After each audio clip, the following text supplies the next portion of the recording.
If you've ever found yourself tangled up with a narcissist, you already know exactly how exhausting and disorienting it can be. These are people who've usually gotten remarkably skilled at controlling situations and bending other people to their will. But here's the good news. You don't need to stay stuck in that dynamic, and you definitely don't need to accept it as your fate.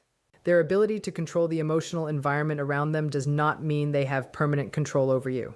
It may feel that way when you've spent enough time adapting yourself to someone else's moods, expectations, reactions, and demands. You may have learned to choose your words carefully, anticipate their responses, apologize before you even understand what you supposedly did wrong, or remain silent simply because speaking up seems to create another explosion. Over time, this can make control feel normal. And that's one of the most dangerous parts of a manipulative dynamic. It doesn't always look like control from the inside. Sometimes it looks like keeping the peace. Sometimes it looks like being understanding. Sometimes it looks like giving someone another chance because you remember the good moments. Sometimes it even looks like love. You start believing that if you can just communicate better, remain calmer, become more patient, or understand them deeply enough, everything will finally become stable. You begin treating their behavior as a puzzle you need to solve rather than a pattern you need to recognize. But you were never supposed to become an expert at managing another person's emotions just to earn basic respect. A healthy relationship doesn't require you to constantly calculate the emotional weather. You shouldn't have to wake up wondering which version of someone you're going to encounter. You shouldn't have to monitor their tone, facial expressions, messages, silences, or sudden changes in affection to determine whether you're safe enough to speak honestly. When manipulation becomes a recurring pattern, your nervous system can become trained around it. You become hyper-aware. You notice tiny changes that other people might overlook because you've learned that small changes can precede much bigger reactions. A delayed response can make you anxious. A cold tone can make you question yourself. A sudden burst of affection can make you hopeful again. And this creates a cycle. Tension builds. You become anxious. They withdraw, criticize, punish, or create confusion. You try harder to repair things. They regain a sense of control. Then comes relief. And that relief can feel like love. This is why leaving a controlling relationship can be psychologically difficult even when you know, intellectually, that the relationship is unhealthy. You're not simply walking away from a person. You're breaking away from an entire emotional system you've adapted yourself to survive. But systems can be broken. The first step is recognizing that you don't have to participate in every dynamic you're invited into. Someone can accuse you without requiring you to defend yourself for hours. Someone can become angry without making their anger your responsibility. Someone can distort a situation without forcing you to convince them of reality. Someone can threaten to leave without requiring you to beg them to stay. Someone can give you the silent treatment without making you chase them for reassurance. This is where your power begins to return, not through revenge, not through manipulation of your own, not through trying to become colder than the person who hurt you. Your power returns through emotional independence. You begin realizing that their reaction does not automatically define your behavior. Their disappointment does not automatically mean you've done something wrong. Their anger is not automatically evidence that you've been unfair. Their version of events is not automatically more accurate simply because they express it with confidence. You are allowed to pause. You are allowed to think. You are allowed to say, I don't agree with that. You are allowed to leave a conversation that has become abusive. You are allowed to stop explaining yourself to someone committed to misunderstanding you.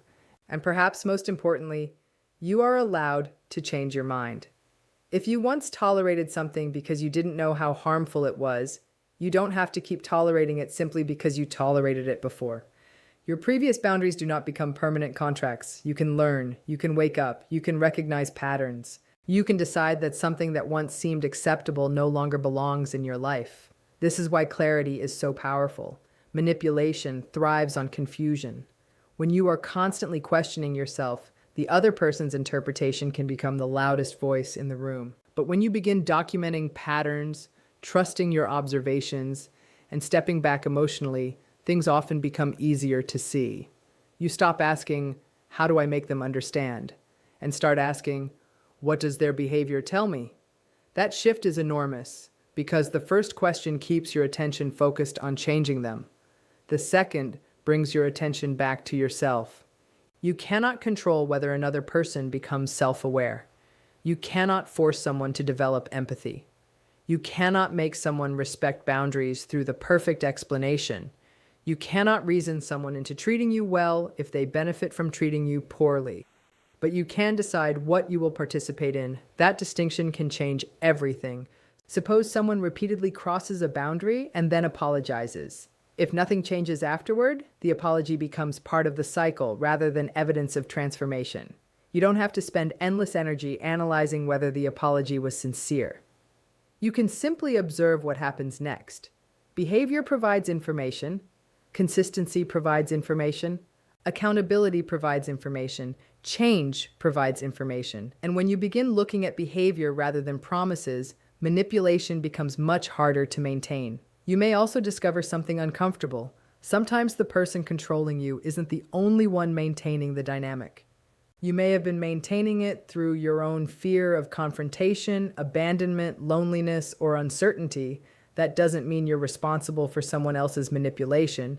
It means you have influence over what happens next. You might have learned to over-explain because you feared being misunderstood. You might have learned to apologize quickly because conflict frightened you. You might have learned to accept crumbs because asking for more seemed dangerous. Those patterns were adaptations. And adaptations can be unlearned. You can practice saying less. You can practice waiting before responding. You can practice tolerating someone else's disappointment without immediately rushing to fix it. You can practice allowing silence to exist without filling it with explanations. You can practice saying no without attaching a 10-minute speech to the word. At first, this can feel strangely uncomfortable. That's normal. When you've spent years believing that someone else's emotional reaction determines whether you're safe, setting a boundary can feel almost like breaking a law. Your mind may immediately whisper, "They're going to be angry. Maybe they will." But their anger doesn't necessarily mean your boundary is wrong. Sometimes the strongest evidence that a boundary was necessary is the intensity of the reaction it produces. Healthy people may not love every boundary, but they can discuss it. Controlling people often experience boundaries as obstacles to overcome, and that distinction matters. You don't need to win an argument with someone who wants control. You need to stop handing them the courtroom. You don't need to prove that you're a good person. You need to live according to your values. You don't need to convince them that you deserve respect. You need to stop remaining in situations where disrespect has become the price of admission. This doesn't mean becoming heartless.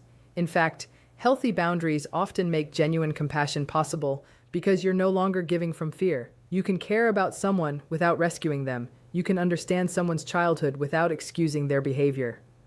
You can recognize someone's wounds without volunteering to be wounded by them. You can forgive someone without giving them access to you again. And you can love someone while deciding that the relationship is no longer healthy enough to continue. That is not cruelty. That is discernment. Eventually, something begins to change inside you. You stop seeing yourself as someone trapped in another person's personality. You start seeing yourself as someone capable of making decisions. And that's the real escape. Not getting the perfect apology. Not watching the other person regret losing you. Not waiting for them to finally understand what they did. Not becoming so successful that they feel jealous. Your freedom doesn't have to depend on their reaction. It begins when your life stops revolving around their reaction. They may continue trying to provoke you. They may attempt guilt, charm, anger, silence, promises, or emotional pressure. But those tactics become less effective when they no longer determine your behavior. The goal isn't to become impossible to hurt. The goal is to become difficult to control. There is a difference. You may still feel sadness. You may still miss them. You may still wonder whether things could have been different. You may still have moments when you question yourself. Healing doesn't require emotional perfection. It requires returning to yourself each time you lose your center. And eventually, you realize that the person you were desperately trying to protect was you. The version of you who stayed quiet. The version who kept explaining. The version who accepted less. The version who confused endurance with loyalty. The version who believed that leaving meant failure. That person doesn't need your shame. They need your compassion. Because they were trying to survive with the tools they had. Now you can give yourself better tools. Boundaries, clarity, distance, support, self-trust, and the willingness to walk away when someone's behavior repeatedly tells you that staying is costing too much. Their control was never your destiny.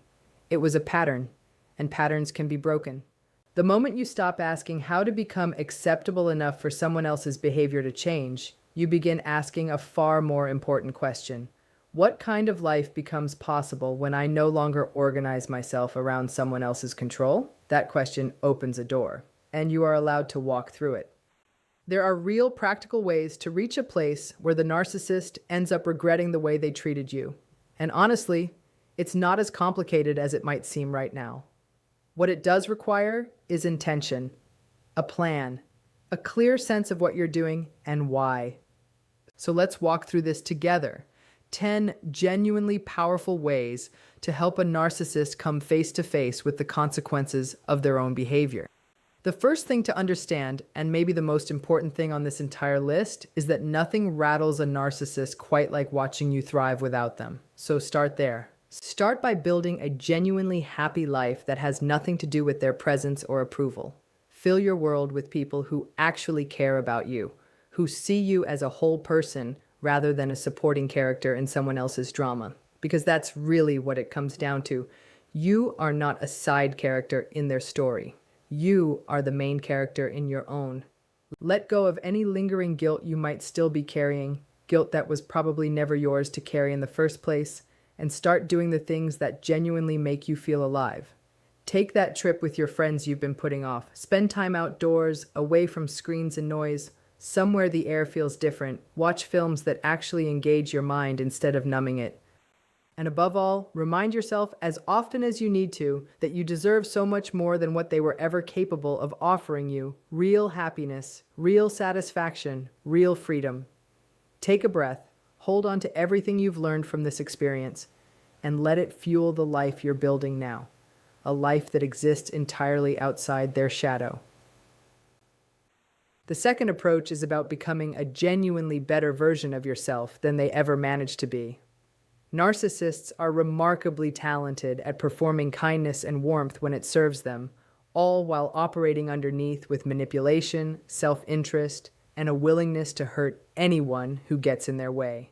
They'll do whatever it takes to get what they want, regardless of the collateral damage. So if you want them to feel the weight of what they did, the most powerful response is simply to be better than they are, in every meaningful sense. Tap into whatever inner strength you have and rise above the behavior they modeled for you. Choose kindness. Choose understanding. Choose to genuinely care about the people around you. Every time you embody these qualities consistently, you strip away the very power they were counting on, and you quietly reveal just how small and insignificant their behavior really was. Nobody expects you to be flawless. That's not the goal here. Instead, focus on how the whole experience, painful as it was, has actually sharpened you, made you wiser, made you more capable of navigating the world with clarity.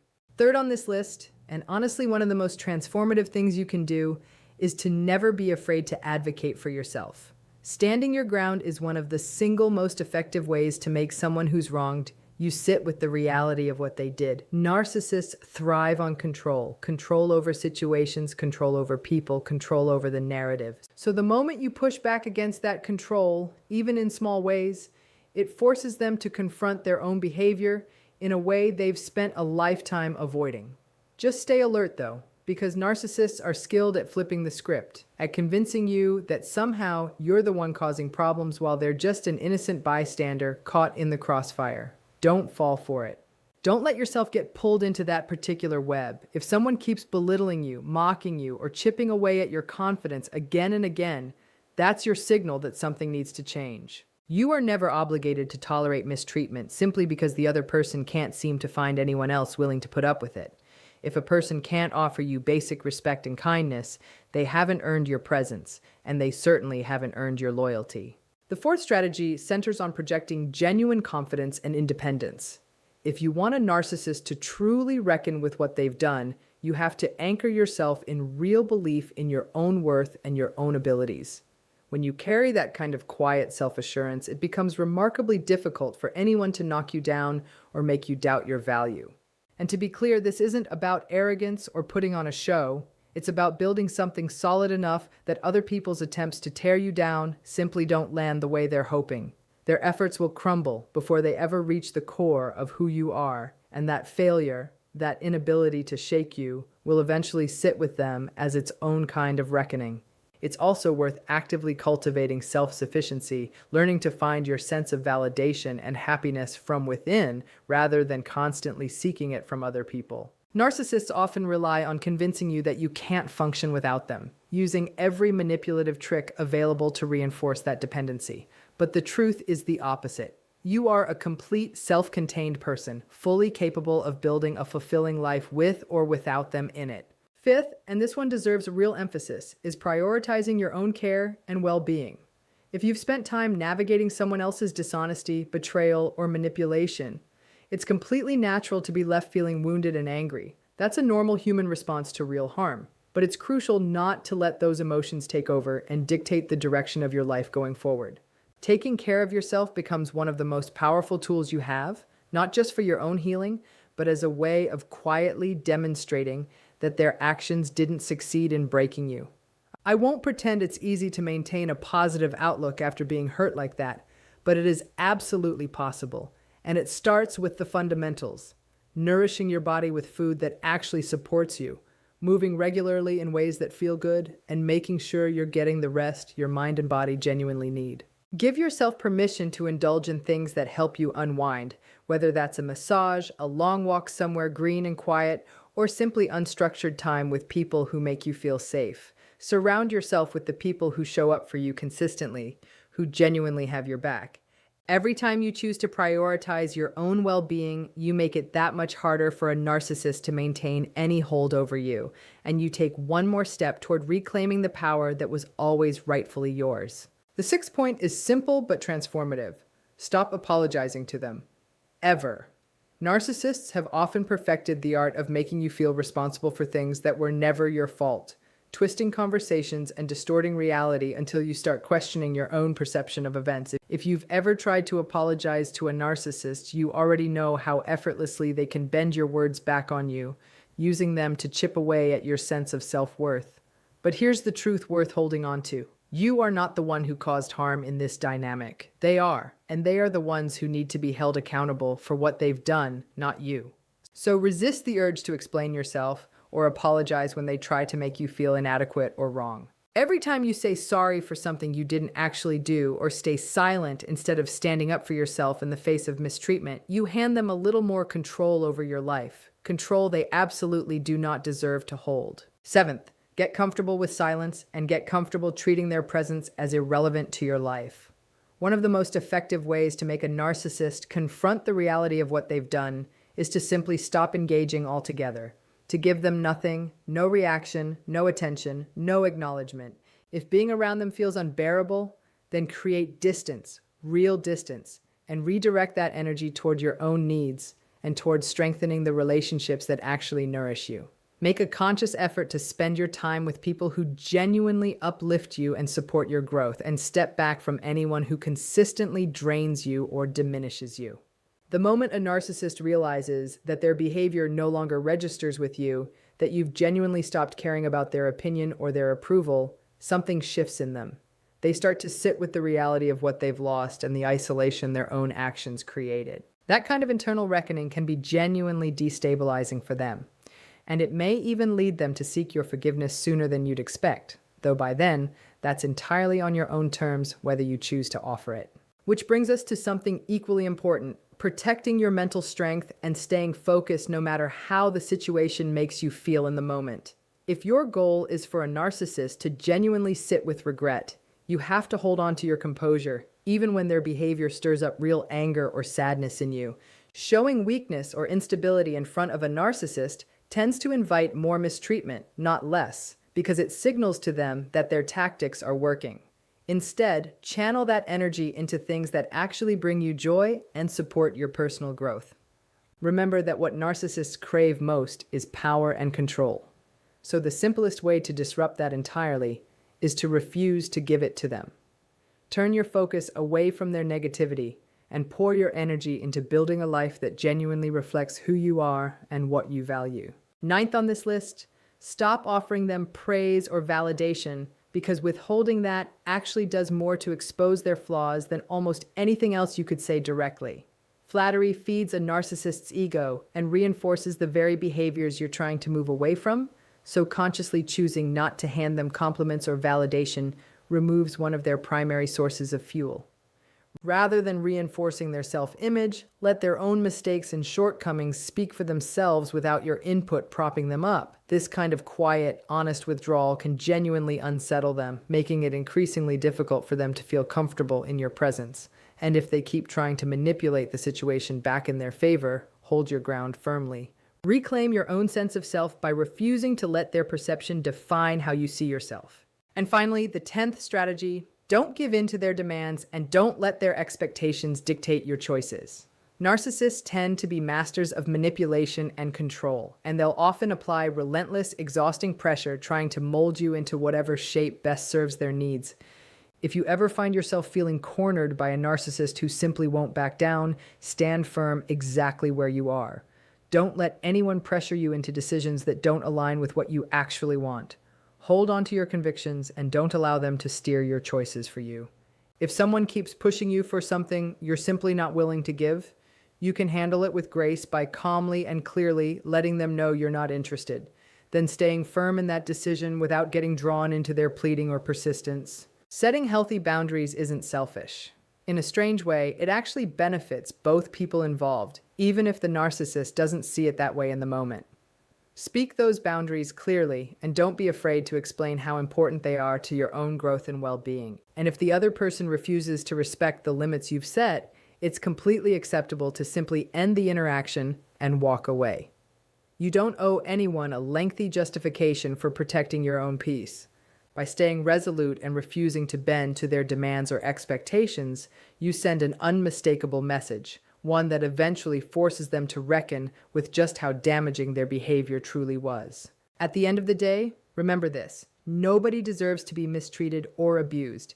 And if you've found yourself in that kind of situation, it's essential to hold on to hope and keep searching for something better. By putting these strategies into practice, you're not just theoretically standing up to a narcissist, you're actively reclaiming your life, prioritizing your own well-being above everything else, and making it far harder for them to ever pull you back into that cycle of harm again.